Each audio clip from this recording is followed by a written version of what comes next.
Hello students, welcome to my channel. Good morning students. Today I am going to explain class 12 English chapter number 1 the last lesson from your book Flamingo. आपकी जो 12th class की book है CBSE की NCERT की Flamingo, उसका first chapter है the last lesson. उसके बारे में हम आज बात करेंगे और इसके जो ऑथर हैं, राइटर हैं अल्फोंस डॉडेट. ये हैं हमारे अल्फोंस डॉडेट और इनका लाइफ स्पैन है 1840 to 97.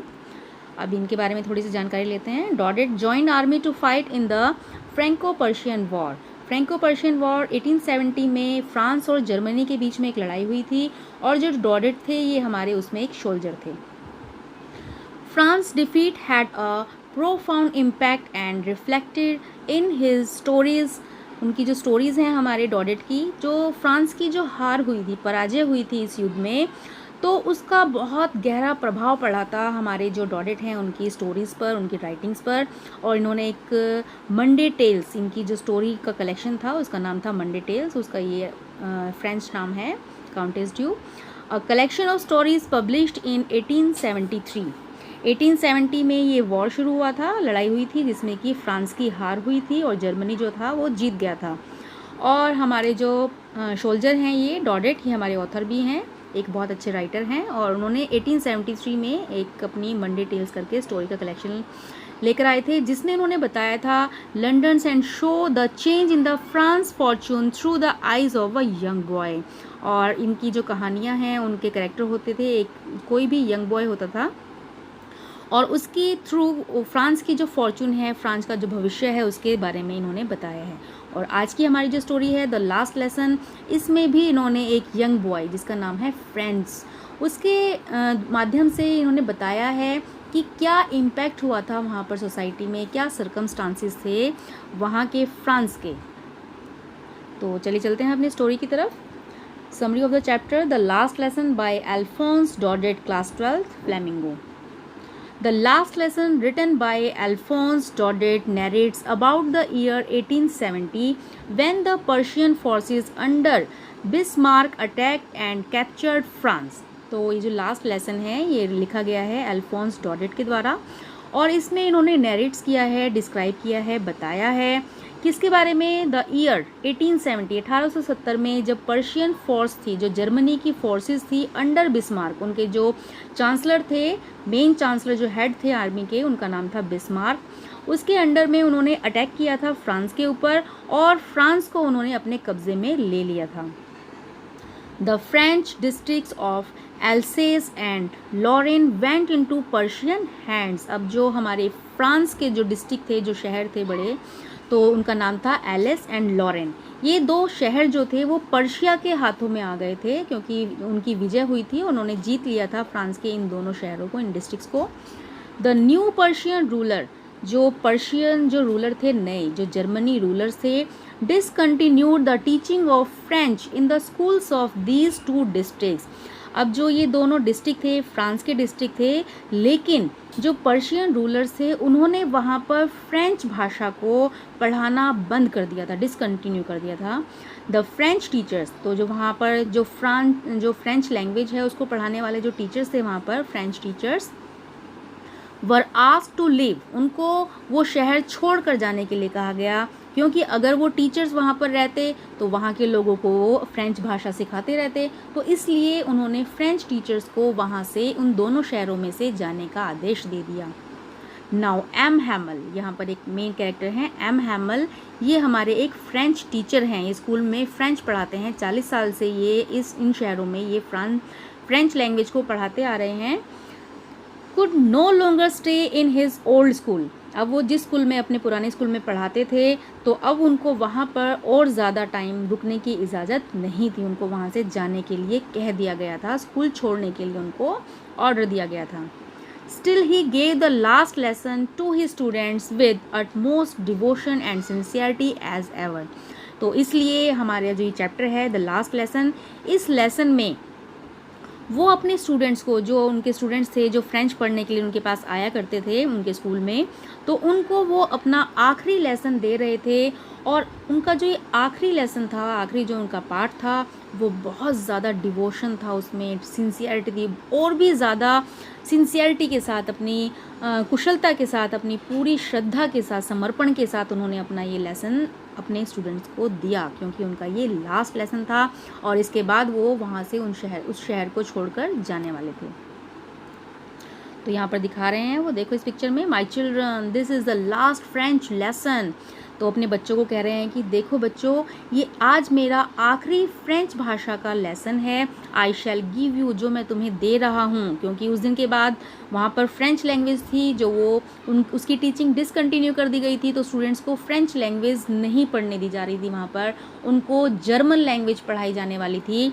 तो ये जो हमारे टीचर हैं फ्रेंच वाले, तो ये कह रहे हैं कि देखो, मैं आज आपको आखिरी लेसन दूंगा फ्रेंच में।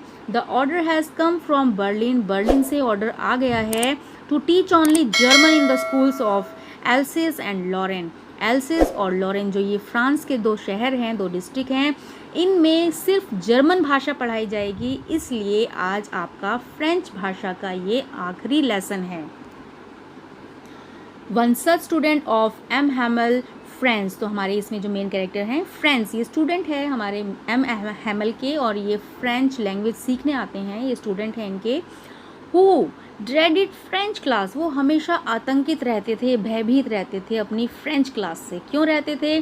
Because M Hamel's iron road, क्योंकि जो हमारे जो टीचर थे एम हैमल्स, उनकी जो आयरन रोड थी वो उनके हमेशा हाथ में रहती थी, और कुछ भी अगर गलत होता था, अगर बच्चे नहीं समझते थे, तो वो रोड उनको पड़ती थी। Came to the school that day thinking he would be punished as he had not learn his lesson on participles. तो हमारे जो ये फ्रेंड्स हैं, ये जो स्टूडेंट हैं, ये डरते डरते स्कूल में आ रहे हैं और ये सोचते हुए आ रहे हैं कि आज तो मुझे ज़रूर पनिशमेंट मिलेगी, क्योंकि मैंने पार्टिसिपल्स, ये जो इनका ग्रामर का टॉपिक था, वो टीचर ने उनको पढ़ाया था एक दिन पहले और उसको सुनना था, और हमारे जो फ्रेंड्स हैं इन्होंने उसको याद नहीं किया था। तो वो ये स्कूल में यही सोचते हुए आ रहे थे कि आज तो मुझे पनिशमेंट ज़रूर मिलेगी, लेकिन वहाँ पर तो सिचुएशन बिल्कुल चेंज थी।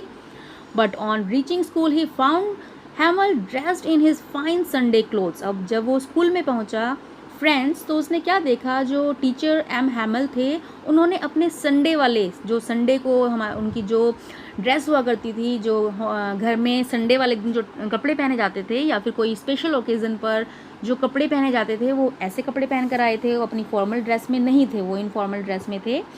And the old people of the village sitting quietly, और वहाँ पर गांव के जो थोड़े बुजुर्ग लोग थे वो बैठे हुए थे बिल्कुल चुपचाप on the back benches. Classroom में स्टूडेंट्स भी बैठे हुए थे और उनके साथ साथ गांव के बड़े कुछ बुजुर्ग लोग भी बैठे हुए थे। It was due to an order from Berlin. क्यों बैठे हुए थे? क्योंकि बर्लिन से एक ऑर्डर आया हुआ था, जो मैंने अभी आपको बताया क्या ऑर्डर था, कि वहाँ से फ्रेंच टीचर्स को जाने के लिए कह दिया गया था और इन दोनों शहरों में फ्रेंच लैंग्वेज को बैन कर दिया गया था, उसकी जगह जर्मन लैंग्वेज पढ़ाई जाने वाली थी।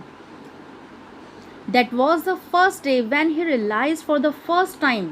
अभी जो फ्रेंड्स हैं ये कहते हैं कि आज ये ऐसा पहला दिन था जब मैंने ये महसूस किया that how important French was for him, कि उसके लिए फ्रेंच लैंग्वेज को पढ़ना कितना इम्पॉर्टेंट है। But it was his last lesson in French, लेकिन बड़े अफसोस की बात है आज उसको ये फ्रेंच लैंग्वेज का आखिरी लेसन मिलने वाला था। The story depicts the pathos of the whole situation about how people feel when they do not learn their own language. तो ये जो स्टोरी है ये आप बता रही है पैथोस, करुणा को, दया को, उस दुख को बता रही है जब एक ऐसी सिचुएशन आ जाए कि जब किसी देश के लोगों को उनकी मातृभाषा सीखने ना दी जाए, उसको मातृभाषा को सीखने पर बैन लगा दिया जाए। सपोज़ करो आप इंडियन हो और आपकी जो मातृभाषा है हिंदी है, आपको कहा जाए कि नहीं आपको हिंदी लैंग्वेज सीखनी नहीं है, आपको बोलनी नहीं है, तो आप कैसा फील करोगे? तो ऐसा ही हमारे जो ये फ्रेंड्स हैं और ये जो बाकी जो और लोग हैं यहाँ पर रहने वाले, जो फ्रांस के रहने वाले लोग हैं, तो उनको अपनी ही मातृभाषा पढ़ने पर, उसको सीखने पर, उसको बोलने पर प्रतिबंध लगा दिया गया था। तो वहाँ के लोगों का जो दुख है वो इस स्टोरी में डिपिक्ट किया गया है, बताया गया है। It tells us about the significance of one's language in one's life for the very existence of a race। तो इस स्टोरी में हमें ये बताया गया है कि कोई जो लैंग्वेज है, किसी भी देश की जो लैंग्वेज है वो वहाँ के लोगों के लिए, उनकी रेस के लिए, उनकी प्रजाति के एग्जिस्टेंस के लिए, अस्तित्व के लिए बहुत ज़्यादा ज़रूरी है। अब सपोज़ करो आप इंडियन हो और आपको कहा जाए कि आप अपनी लैंग्वेज को छोड़कर इंग्लिश लैंग्वेज बोलो, तो जब आप बहुत लंबे टाइम तक आप हिंदी को यूज़ नहीं करोगे तो आपकी मातृभाषा क्या होगी? वो अस्तित्व में नहीं रहेगी, वो लुप्त हो जाएगी। सभी लोग जो हैं उस लैंग्वेज को भूल जाएंगे। तो ऐसा ही इन फ्रेंच लैंग्वेज वालों के साथ हो रहा था। अगर इनकी भाषा को वहाँ पर पढ़ाया ही नहीं जाएगा तो धीरे धीरे उनकी जो लैंग्वेज है वो ख़त्म होती चली जाएगी, उसका अस्तित्व ख़त्म हो जाएगा। तो किसी भी रेस के, किसी भी प्रजाति के, किसी भी लैंग्वेज के एग्जिस्टेंस के लिए, उसके अस्तित्व के लिए उस भाषा में पढ़ना, लिखना, बोलना, अपने विचारों को एक्सप्रेस करना बहुत ज़रूरी होता है। How important it is to safeguard it. तो इस चैप्टर में यही बताया गया है कि हमें अपनी भाषा को, अपनी लैंग्वेज को, अपने रिचुअल्स को कैसे सुरक्षित करना बहुत ज़्यादा हमारे लिए इम्पॉर्टेंट है, क्यों हमारे लिए इतना ज़रूरी है। It was the summary of your chapter, the last lesson. Thanks for watching the video.